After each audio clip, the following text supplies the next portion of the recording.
Here we are, 6 a.m. on this Monday. Hope you had a nice weekend, everyone. I'm Eric Connard. And I'm Netta Irampur. So glad you're starting off your week with us here at News 8. We were just talking about how chilly it was this weekend. I didn't realize there was sun, actually, Yeah, at all for the weekend, but you saw it. Yeah, it was comfortable. It was warm. So we said, hey, let's head to the beach. And by the time we got there, we're socked in. It was cool. We just decided we'll do something else. Yeah. Every spot in the county at some point had at least a bit of the sunshine. It's just closer to the water. It was few and far between. Right. Yeah, I mean, in most cases, you were waiting until the afternoon, and in some cases, only a very short period, an hour, 2 hours, where you saw those clouds break apart a little bit. We're starting off the week in a very similar fashion, cool and cloudy out there, even a breeze that's starting to pick up as we head into the day today and into tomorrow as well. Mid-60s expected out by the coast and inland. Satellite radar showing the abundance of clouds being brought in. Coming up, we'll talk about the scattered showers that we're going to be seeing here in San Diego all the way through the day today, mainly toward the evening stretch and then into tomorrow. We'll also be talking about a drying and warming trend that we'll get to. Vanessa Paz checking in on traffic on this cloudy Monday morning. Yeah, a little overcast out there, but clouds never hurt anyone. 6:01 is the time. Let's go ahead and show you what we're talking about in terms of those clouds over downtown San Diego. This is that drive as you make your way to and from downtown, maybe headed towards Old Town. And Old Town likely going to be a packed place tomorrow for Cinco de Mayo. 15 in both directions. This is at southbound drive as you exit Poway, headed towards the 163 connector. Again, steady speeds across the board. Look out for a crash in the right shoulder in Tierra Santa on the 15 North right before Arrow Drive. And then we have another one plugging things up. Still really early, but already slow because of this crash on the right shoulder on the 52 West right at Mast. Netta. Thank you so much, Vanessa. And now this morning, 2 people are dead after a crash on the 8 in Jacumba. This happened just before 8 last night. California Highway Patrol says a car crashed and rolled over, ejecting 2 people, killing them. One other person was injured in this. The cause of that crash is now under investigation. All lanes are back open this morning. Today, the San Diego City Council's Budget Review Committee set to meet to discuss the proposed draft budget for the upcoming fiscal year. And the public will also get a chance to weigh in on this today. News 8's Tori Apodaca live downtown with some of the services set to be impacted here. Good morning, Tori. Hi, good morning. Pretty much every department is going to be facing some cuts, but the biggest impacts could be coming to libraries and some homeless services. The proposed budget is calling to slash about $6.3 million from the San Diego Public Library Department, meaning fewer operating hours, programs, and services at all 37 library locations. This isn't the first budget challenge for the library. The San Diego Library Foundation told CBS 8 that last year, $6.8 million in cuts to the library department resulted in all 37 libraries being closed on Sundays and 20 of them also being closed on Mondays. Meanwhile, the library also facing a looming $60 million in deferred maintenance needs.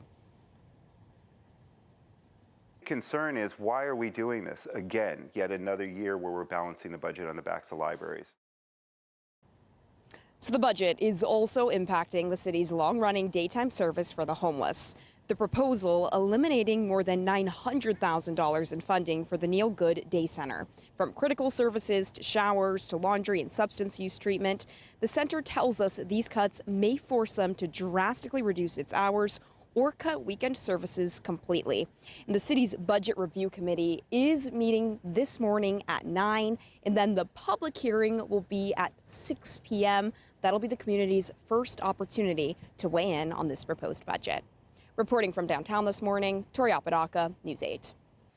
And right now, ballots are going out to San Diego County voters here in San Diego as Election Day quickly approaches. The race for California governor has turned into a packed field. 61 candidates. That's what you will see on that ballot. So to help us get through all of this, News 8's Chris Groh live in the studio to tell us what officials are urging people to do. Chris, yeah, you see 61 names. Like, how do you pick? Wow. It is really hard, right? We want to make sure everyone's doing their research. You know what's really good is that you should have gotten your candidate info guide. That's that big booklet that you get in the mail right before the ballot. That'll help you kind of go through. And then, of course, do your own research. Watch the debates that will be coming up. Now, the other thing that you should have gotten in your digital mailbox is the email letting you know that your mail-in ballot is on the way. I got mine today, and we're working for you to let you know what else you need to look out for and the key dates that you need to throw on the calendar, including the fact that you can still register to vote. Now, some of you may have received your ballot this weekend. Many of you will get it after today. Drop boxes to deliver your ballot to will start to open up tomorrow. There's going to be 155 locations to drop off and use. The registrar's website is going to be the best bet to find the closest one to you, and you could always use the Registrar of Voters location, which is right here in Kearney Mesa. Now, if you're not an active voter, you need to renew your registration, or if you haven't registered to vote just yet, you have until May 18th to do so and to be able to vote in this election. Now, you won't get a chance to vote via mail-in ballot, but you will be able to cast a ballot at a voting center. Now, if you wait until after that deadline, you still can technically cast a ballot, but it's what's called a provisional ballot, meaning you're registering and voting at the same time, and your vote doesn't actually count until your registration is complete and validated. Here's the Registrar of Voters on mailing in those ballots. People have until June 2nd, that's election day, that's the last day of voting, to make sure their mail ballot is postmarked, and it must be received by our office within 7 days. We strongly encourage people to vote early, to drop it in the mail, or at one of our official ballot drop boxes around the county. All right, so how can you vote early? Well, those voting centers will be opening up on May 23rd, and there are more than 60 names listed in the governor's race. That is the big race here, but remember, there are other races that we want you to make sure that you are doing your research on. But again, in that governor's race, only about 8 of those contenders are considered to be serious. That's why you've been seeing their names a lot in the news. That's why you see them on the debate stages. Now, you will see the names Betty Yee and Eric Swalwell, former contenders, but they have dropped out, but that was before the deadline passed for their names to be removed. Back to you guys. Chris, thanks. A viral social media trend hitting San Diego after dozens of young people were seen gathering outside the Church of Scientology downtown.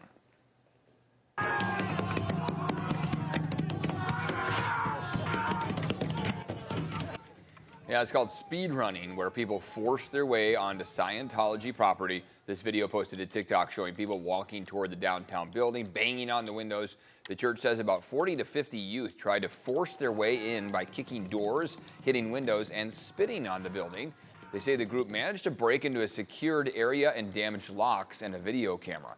The crowd left after police arrived. The Church of Scientology, in a statement, says in part, quote, "This was not a peaceful visit or lawful protest. It was a coordinated act involving attempts to breach a religious facility, damage property, and disrupt its operations." We reached out to San Diego police on this. We have yet to hear back. The sale of the San Diego Padres is official this morning. Yeah, over the weekend, the team announced Jose E. Feliciano and his wife, Kwanzaa Jones, will be the new majority owners. And as we reported a couple of weeks ago, it's happening. The team is being sold for a record $3.9 billion. The team now awaits for MLB owners to approve the sale, which will take place in June. So there you go, new owners awaiting that final signature, it sounds like. $3.9 billion. A lot of money for a when you team. purchase something like that. Amazing. Clouds are with us this morning. Again. Kick off the morning. Big difference from over the weekend. Yeah, a bit of unsettled weather that came through over the course of it.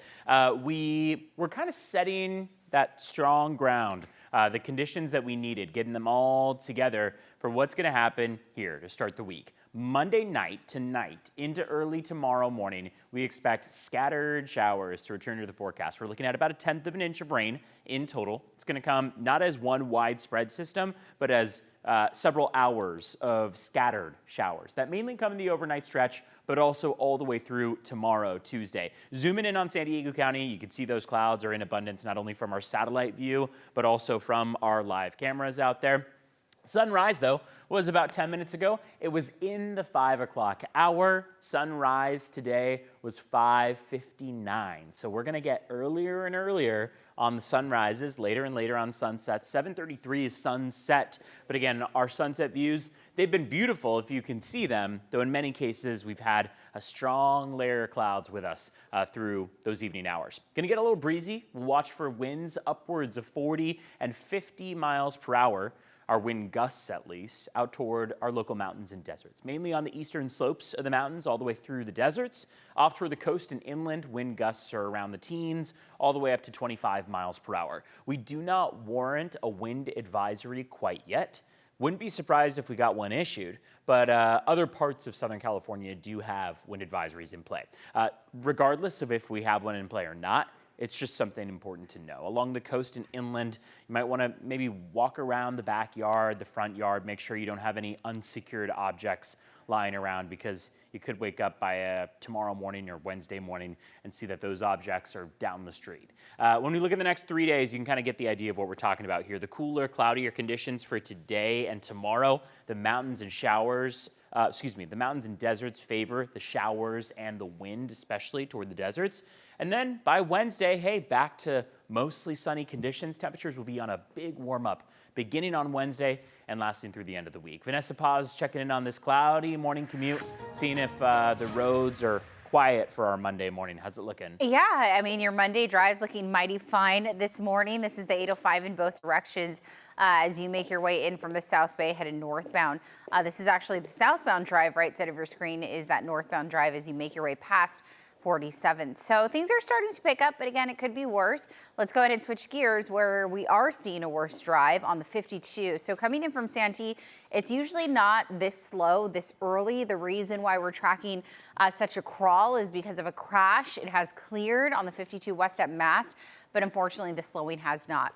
All right, we'll start up in the North County and then work our way south. We have a 2-car crash that may impact travel if you're headed towards Orange County near San Clemente and from San Diego passing Camp Pendleton. It's on the 5 South right at Santa Onofre. As we move a little more south, we're also tracking another crash, this one on the 78 eastbound on-ramp from El Camino Real, and that's partially blocking the on-ramp to that exit there, and that's on the 78 East. And then we have this one, as I mentioned, the crash on the CAD. According to the CAD, it has cleared, but unfortunately, there's some leftover slowing. So that is the reason why we're tracking brake tapping beginning at the 125 coming in from Santee. All right, 6:11 is the time. Let's go ahead and pull up those wait times and see what we're working with along the border. We are at about 2 hours and 15 minutes, so very slow drive coming in from San Ysidro's port of entry. Improvement, though, on the Otay Mesa and that port of entry, looking at about a 45-minute wait to get across.